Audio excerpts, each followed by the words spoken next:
Om Swastiastu. Assalamualaikum warahmatullahi wabarakatuh. Salam sejahtera bagi kita semua. Shalom Om Namo Buddhaya. Salam harmoni. Baik, pada kesempatan kali ini saya akan menjelaskan terkait dengan aplikasi persamaan diferensial biasa linear orde 2 untuk memenuhi tugas mata kuliah persamaan diferensial biasa yang diampu oleh Bapak Imade Swarsana SPD MSI. Namun, sebelum lanjut ke materi, izinkanlah saya untuk memperkenalkan diri. Perkenalkan, saya Niputudiah Ari Pratiwi dengan NIM 21130111011 dari kelas 3D Pendidikan Matematika. Nah, sesuai dengan apa yang telah saya sampaikan sebelumnya, pada kesempatan kali ini kita akan belajar terkait dengan aplikasi persamaan diferensial biasa linear orde 2, di mana sebelum kita mempelajari terkait dengan aplikasinya, pertama-tama kita harus mengingat terlebih dahulu materi-materi yang sebelumnya telah kita pelajari. Nah, misalkan kita mempunyai suatu persamaan linear orde 2 homogen, bagaimana cara kita menentukan solusinya? Apakah kalian masih ingat? Iya, benar. Untuk langkah pertamanya, kita akan menentukan persamaan karakteristiknya. Setelah itu, kita akan mencari akar-akar dari persamaan karakteristik tersebut.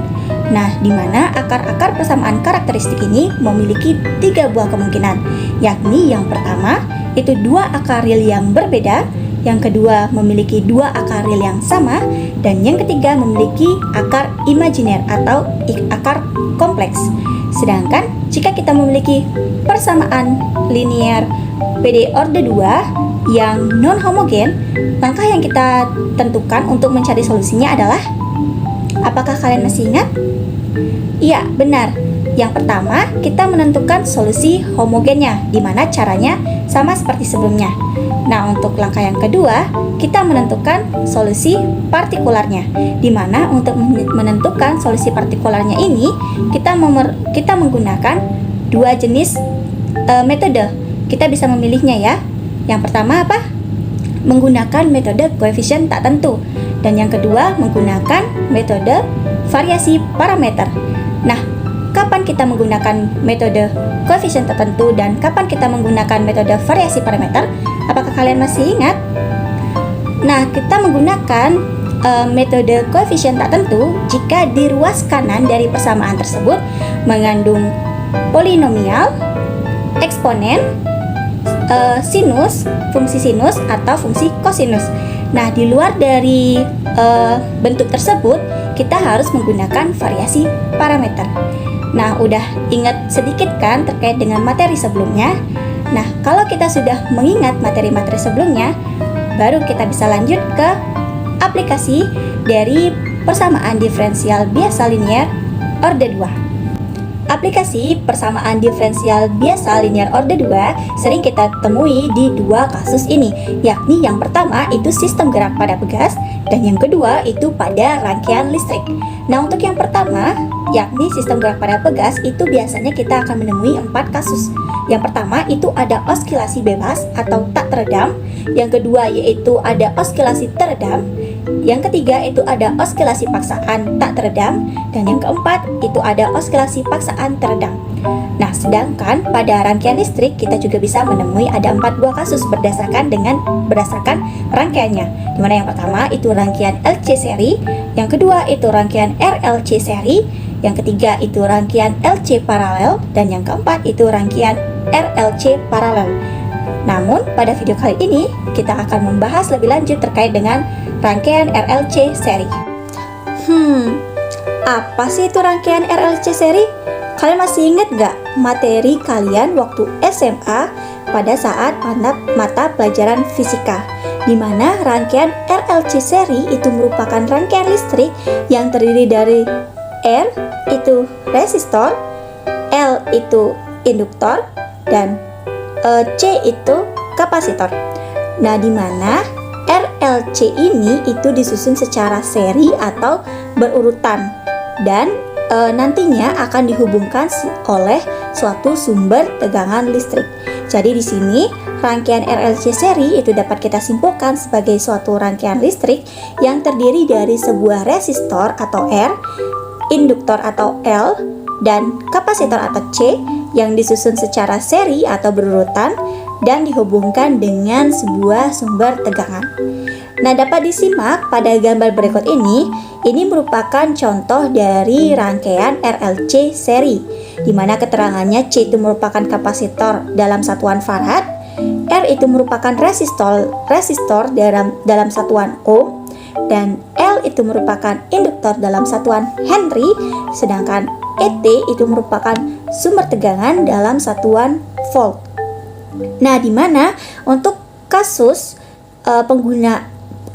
aplikasi persamaan diferensial linear order 2 pada rangkaian RLC seri ini akan dibedakan dalam 3 kasus, yakni itu ketika ET-nya sama dengan 0, ET-nya sama dengan konstanta, dan yang terakhir ET-nya itu sama dengan E0 sin omega T.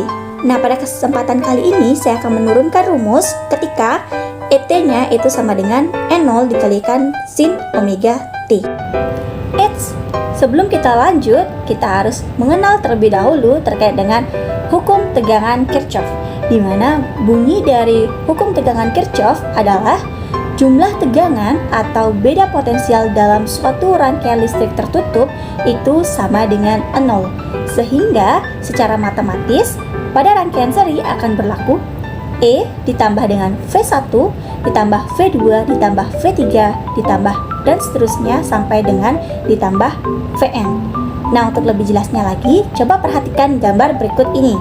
Nah, pada gambar tersebut berdasarkan hukum tegangan Kirchhoff maka akan berlaku E sama dengan VR ditambah dengan VL ditambah dengan VC. Dengan VR sendiri itu merupakan tegangan pada resistor R, yaitu R dikali dengan I. Sedangkan VL itu merupakan tegangan pada induktor L, yaitu L dikali dengan DI per DT. Selanjutnya VC merupakan tegangan pada kapasitor C, yaitu 1/C integral dari I dt. Dan yang terakhir E merupakan sumber tegangan. Ada catatan tambahan nih, di mana perlu kita ketahui bahwa I itu sama dengan dq per dt, atau integral dari I dt itu sama dengan Q, di mana Q sendiri itu merupakan muatan dalam satuan kolom. Nah, hal ini juga perlu kita ingat karena terkadang pada soal kita memerlukan persamaan ini untuk menyelesaikan permasalahannya. Baik, yang selanjutnya kita akan menentukan terkait dengan solusi dari persamaan kuat arus. Nah, berdasarkan hukum tegangan Kirchhoff tadi, kita peroleh persamaan sebagai berikut, yakni VR ditambah dengan VL ditambah dengan VC sama dengan E.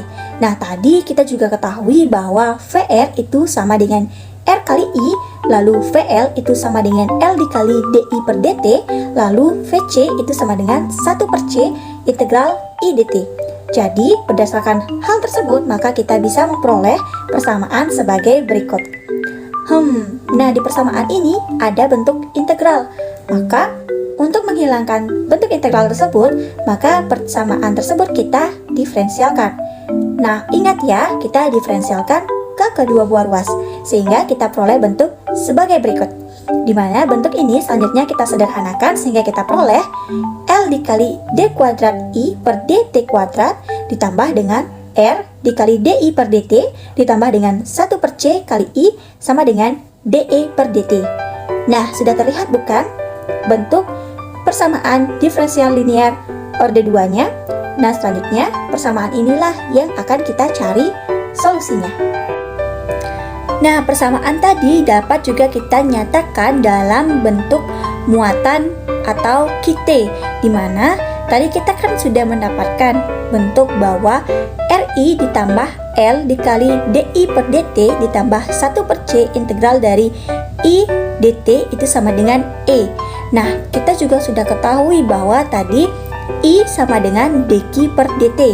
Maka, jika kita substitusikan I-nya itu sama dengan dq per dt, maka kita akan peroleh persamaan sebagai berikut, yakni R dq per dt ditambah dengan L dikalikan dengan D per dt kali dq per dt ditambah dengan 1/C integral dari dq per dt dt sama dengan E. Sehingga kita ketik, sehingga kita akan peroleh persamaan yakni L dikali D kuadrat Q per DT kuadrat ditambah dengan R dikali DQ per DT ditambah dengan 1 per C kali Q sama dengan E. Namun, karena pada video kali ini kita akan mencari solusi dari persamaan kuad arus, maka persamaan yang kita gunakan adalah persamaan sebelumnya, yakni L dikali dengan D kuadrat I per DT kuadrat ditambah dengan R dikalikan dengan DI per DT ditambah dengan 1 per C kali I sama dengan DE per DT. Nah, selanjutnya kita akan khusus membahas solusi persamaan kuad arus I untuk E-nya itu sama dengan E0 sin omega T, di mana kita akan substitusikan E sama dengan E0 sin omega T ke persamaan diferensial linear orde 2 yang tadi telah kita temui, yakni kita peroleh L dikali D kuadrat I per DT kuadrat ditambah R dikali DI per DT ditambah 1 per C kali I itu sama dengan D E0 sin omega T per DT. Jadi di sini kita turunkan E0 dikali sin omega T sehingga kita peroleh persamaan yakni L kali D kuadrat I per DT kuadrat ditambah dengan R dikali DI per DT ditambah dengan 1 per C kali I sama dengan E0 kali omega kali cos omega T. Nah, kalian masih ingat kan gimana cara menurunkan bentuk trigonometri? Jadi di sini kita turunkan bentuknya dan juga kita turunkan sudutnya yang di dalamnya. Maka turunan dari omega T apa terhadap T? Omega kan? Selanjutnya turunan sin adalah cos. Jadi di sini kita peroleh E0 dikalikan dengan omega dikali cos omega T. Selanjutnya, penyelesaian dari model persamaan tadi yang kita temui itu akan terdiri dari solusi homogen dan juga solusi partikular. Sehingga nanti untuk solusi dari persamaan tersebut itu akan sama dengan IH ditambah dengan IP, di mana IH tersebut merupakan solusi homogennya dan IP itu merupakan solusi partikularnya. Jadi seperti materi-materi sebelumnya, jika kita ketemu dengan persamaan diferensial linear orde 2 yang non homogen, maka kita harus mencari solusi homogen dan juga solusi partikularnya, lalu kita akan jumlahkan. Nah, langkah pertama yang dapat kita lakukan adalah mencari solusi homogennya, di mana di sini kita buat ruas kanan dari persamaan tersebut sama dengan 0, sehingga kita peroleh persamaan baru yakni L dikali D kuadrat I per DT kuadrat ditambah R dikali DI per DT ditambah 1 per C dikali I sama dengan 0, sehingga kita akan bisa mendapatkan persamaan karakteristiknya, yakni L kali R kuadrat ditambah R kali R ditambah 1 per C sama dengan 0. Nah, maka akar-akar persamaan karakteristiknya yakni R1 dan R2 itu sama dengan negatif R plus minus akar R kuadrat dikurangi 4L per C per 2L. Nah, kalian tahu kenapa bisa rumusnya seperti itu?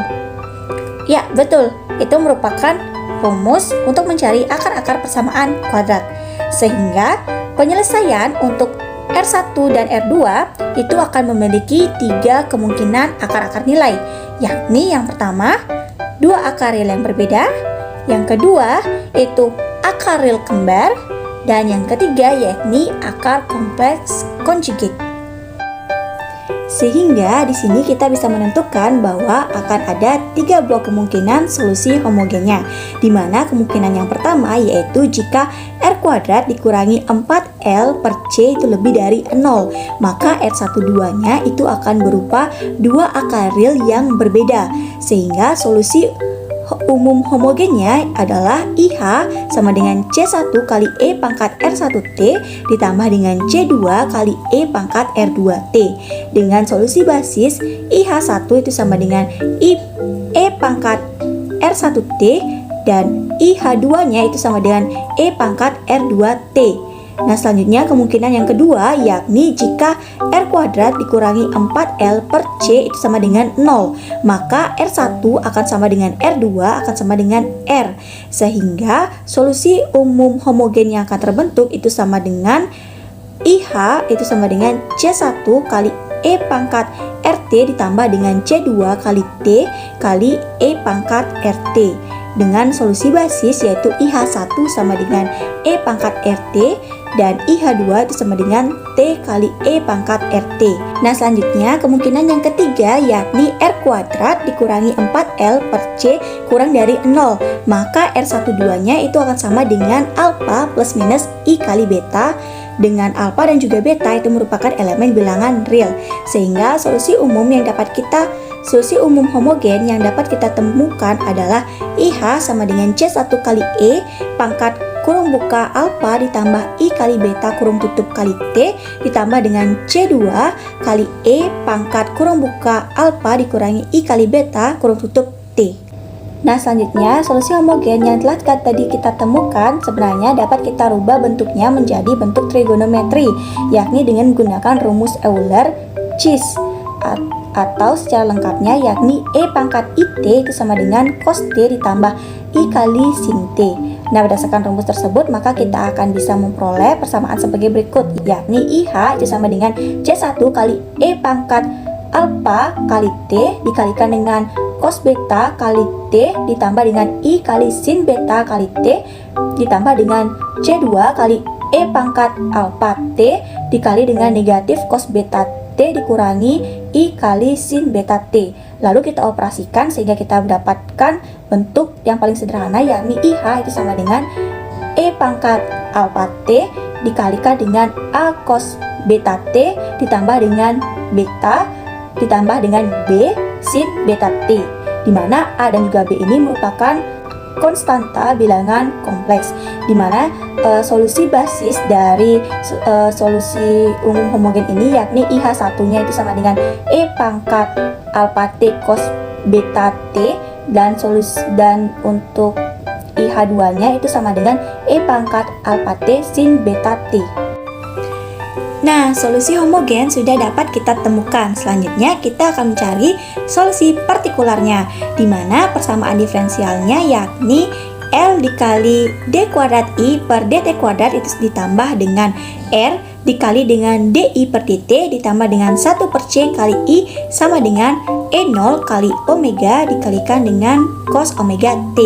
Nah, kita lihat di sini di sebelah ruas kanannya itu mengandung cos. Jadi kita bisa menggunakan metode koefisien tak tentu untuk mencari solusi partikularnya, di mana berdasarkan metode tersebut kita akan memperoleh bentuk solusinya yakni IP itu sama dengan K dikalikan cos omega T ditambah M dikalikan dengan sin omega T.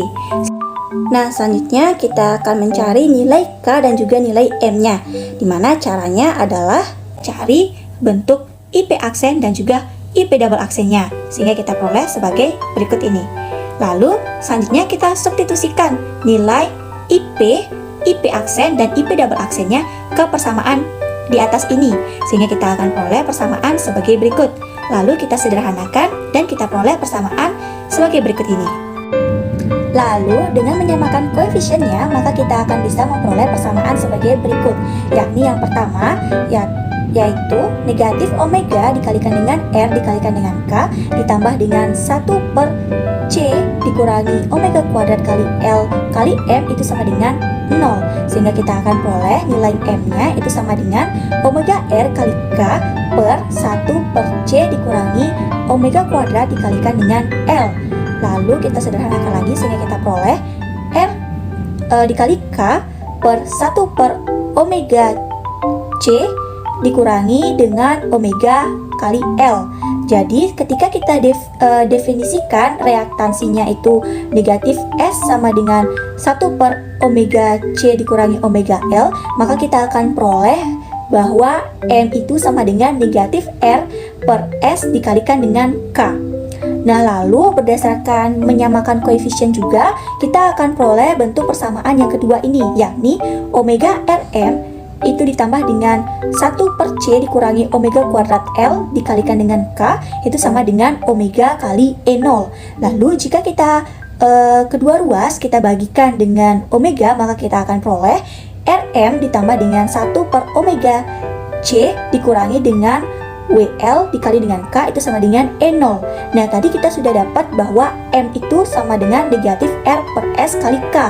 Lalu kita substitusikan sehingga kita peroleh R dikalikan dengan negatif R per S dikali K dikurangi SK, itu sama dengan E0. Lalu kita operasikan, jadinya negatif R kuadrat per S ditambah dengan S kita kalikan dengan K, itu sama dengan E0. Lalu yang di dalam kurung itu kita samakan penyebut sehingga kita peroleh negatif R kuadrat ditambah S kuadrat per S dikalikan dengan K, itu sama dengan E0. Sehingga kita akan peroleh K sama dengan negatif E0 kali S per R kuadrat ditambah dengan S kuadrat. Lalu M kita peroleh yakni negatif R per S dikalikan dengan K. Nah, kita sudah peroleh K-nya tadi negatif E0 kali S per R kuadrat ditambah S kuadrat. Lalu kita substitusikan ke persamaan M sehingga kita peroleh nilai M-nya yaitu E0 dikalikan dengan R per R kuadrat ditambah dengan S kuadrat. Nah, jadi berdasarkan hal tersebut maka dapat kita simpulkan bahwa solusi partikularnya itu adalah IP sama dengan negatif E0 kali S per R kuadrat ditambah S kuadrat cos omega T ditambah dengan E0 kalikan dengan R per R kuadrat ditambah S kuadrat sin omega T.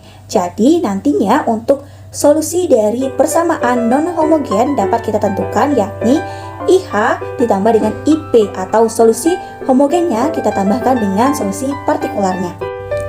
Nah, selanjutnya di sini saya ada sedikit materi tambahan terkait dengan merumuskan solusi arus dalam keadaan mantap, di mana IP sama dengan negatif E0S per R kuadrat ditambah S kuadrat cos omega T ditambah dengan E0R per R kuadrat ditambah S kuadrat sin omega T itu merupakan arus dalam keadaan mantap di rangkaian arus searah, dimana nanti saya akan memodifikasi rumus ini agar menjadi lebih simpel lagi, dimana di sini untuk langkah yang pertama kita buat rumusnya, kita keluarkan E0R per R kuadrat ditambah S kuadrat sehingga kita peroleh persamaan sebagai berikut, yakni IP itu sama dengan E0R per R kuadrat ditambah dengan S kuadrat, kita kalikan kurung buka itu E0S per R kuadrat ditambah S kuadrat per E0R per R kuadrat ditambah S kuadrat dikalikan dengan negatif cos omega T ditambah sin omega T kurung tutup. Lalu kita sederhanakan sehingga kita peroleh bentuk persamaan sebagai berikut.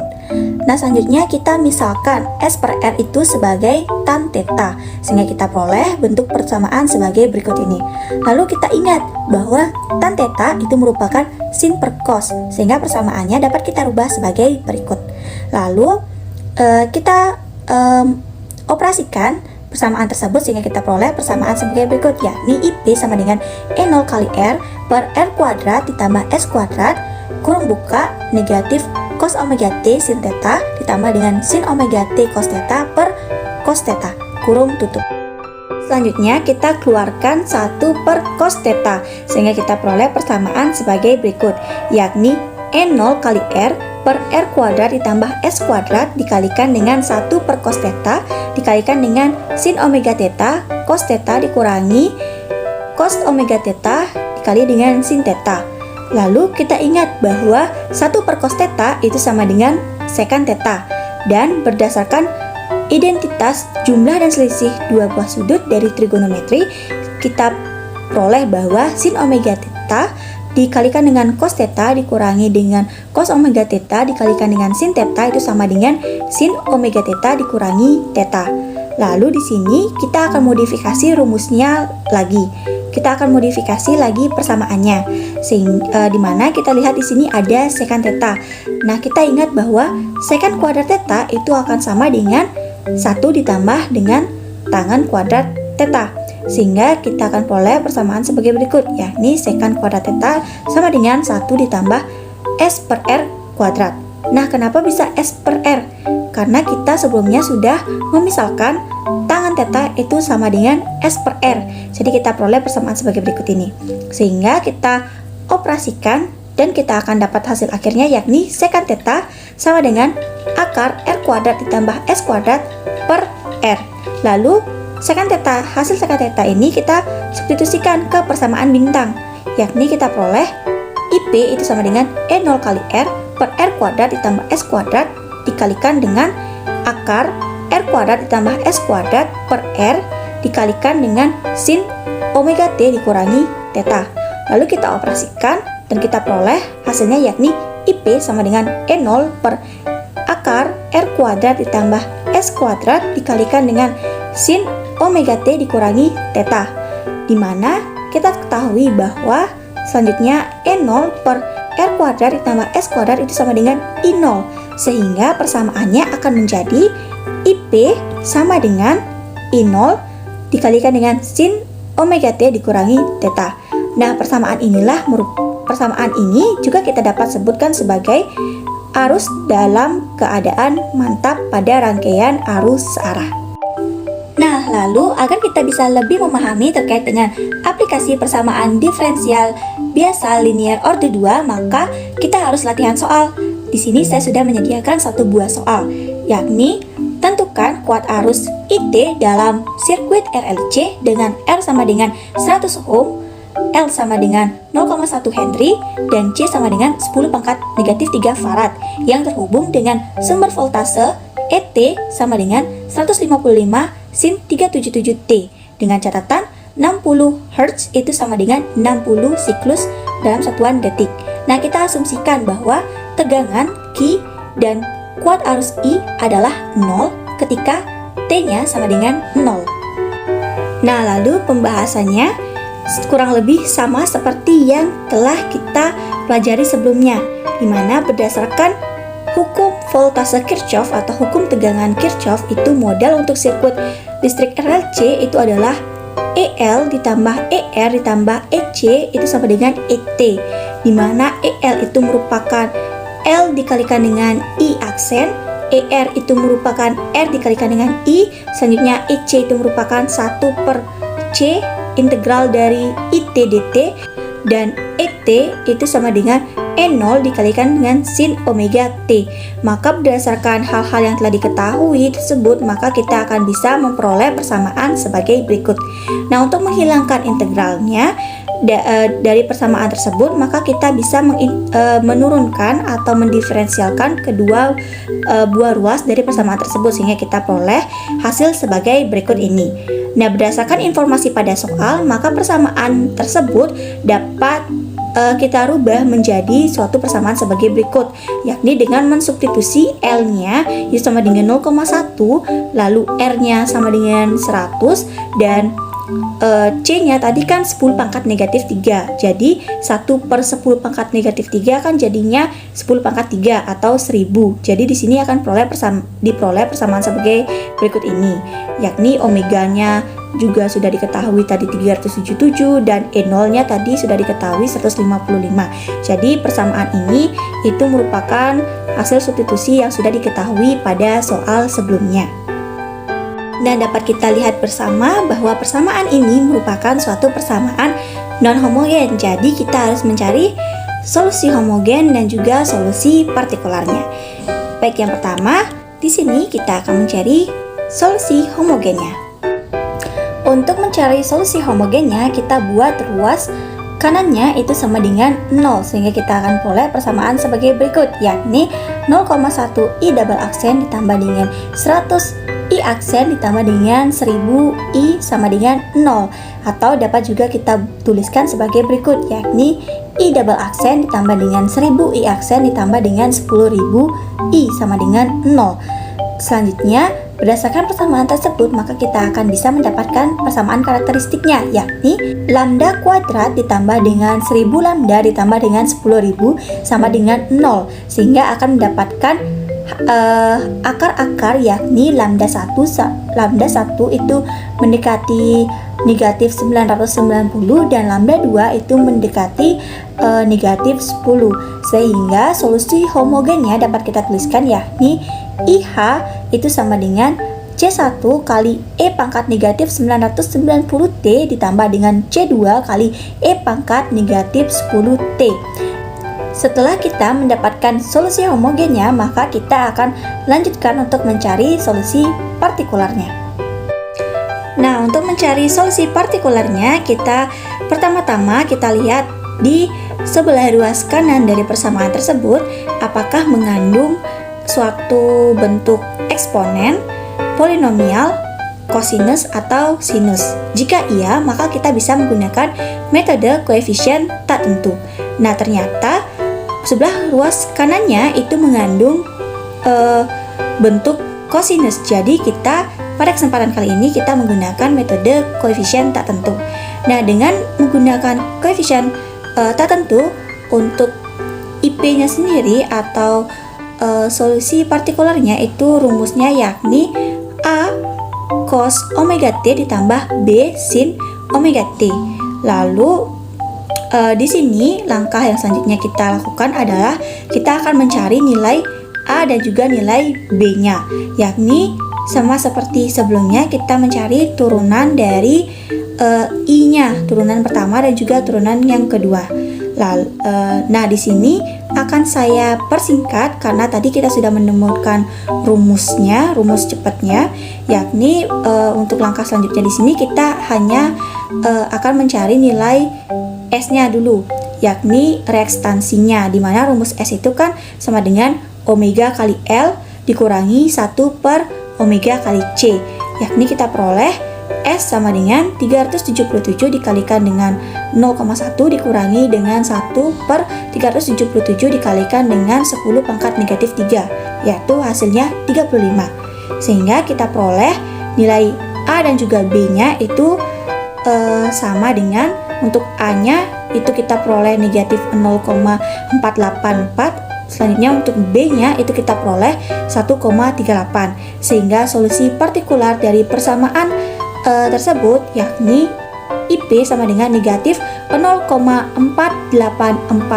cos 377T ditambah dengan 1,38 sin 377T, sehingga akan diperoleh solusi umum dari persamaan tersebut adalah IT itu sama dengan IH ditambah IP, di mana IH ini merupakan solusi homogennya dan IP ini solusi partikularnya, sehingga kita peroleh yakni I dalam T itu sama dengan C1 dikali E pangkat negatif 990T ditambah dengan C2 kali E pangkat negatif 10T dikurangi dengan 0,484 cos 377T ditambah dengan 1,38 sin 377T.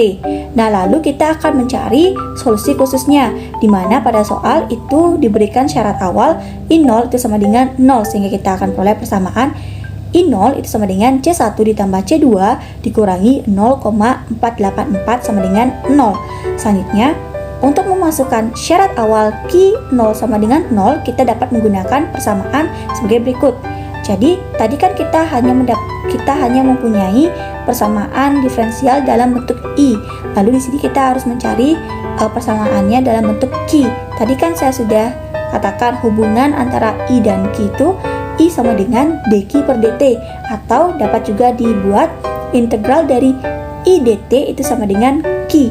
Sehingga berdasarkan hal tersebut kita akan memperoleh persamaan sebagai berikut, yakni I aksen T itu sama dengan 1 per L dikalikan dengan E pangkat T dikurangi R kali I dikurangi dengan 1 per C kali Q.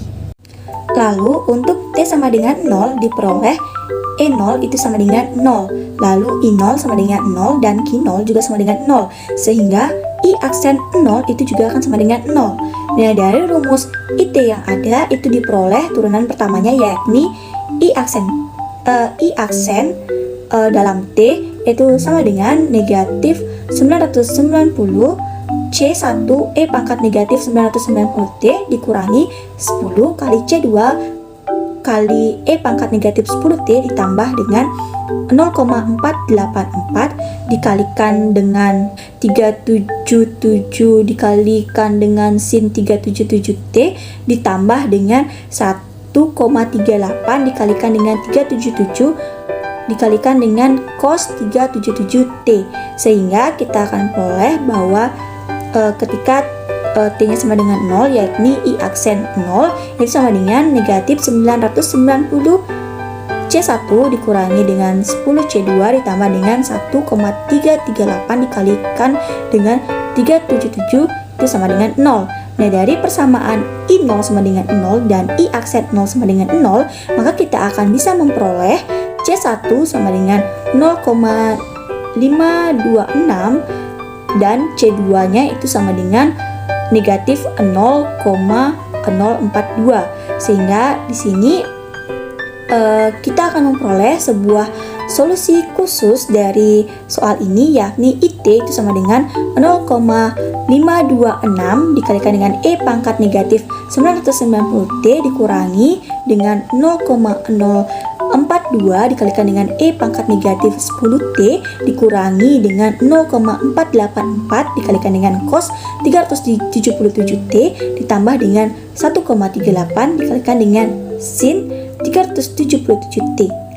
Baik, sekian pemaparan materi terkait dengan aplikasi dari persamaan diferensial biasa linear orde 2 yang dapat saya sampaikan. Mohon maaf apabila terdapat tutur kata yang kurang berkenan atau terdapat kesalahan di dalam penyampaian. Akhir kata saya ucapkan terima kasih dan saya tutup dengan Prama Santi. Om Santi Santi Santi Om. Sampai jumpa di video berikutnya.